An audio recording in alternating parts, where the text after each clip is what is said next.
চট্টগ্রামে ২ নং জালালাবাদ ওয়ার্ড তাঁতি দলের সদস্য সচিব আব্দুল আজিজ ভাইরাস আক্রান্ত হয়ে অসুস্থ হয়ে তার নিজ বাসায় চিকিৎসাধীন আছে।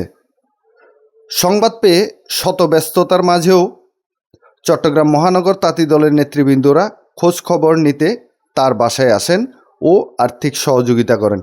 এ সময় উপস্থিত ছিলেন চট্টগ্রাম মহানগর তাঁতি দলের আহ্বায়ক মোহাম্মদ সেলিম হাফেজ, মহানগর তাঁতি দলের সদস্য সচিব মনিরুজ্জামান মুরাদ, মহানগর তাঁতি দলের যুগ্ম আহ্বায়ক মোহাম্মদ শাহ আলম সর্দার, বাইজিৎ থানা আহ্বায়ক বাবু, সদস্য সচিব মোরশেদ, এরফান, শাহাদাত, নজরুল সহ নেতৃবৃন্দরা।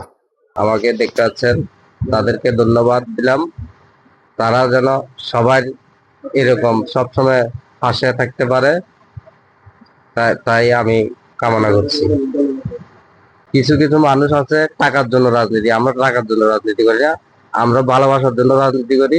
আমরা সবার ভালো চাই, যেন আগামী 5 বছরে যেন আমাদের তারেক জিয়া আবার ক্ষমতাতে আসতে পারে, সেজন্য আমরা কামনা করতেছি।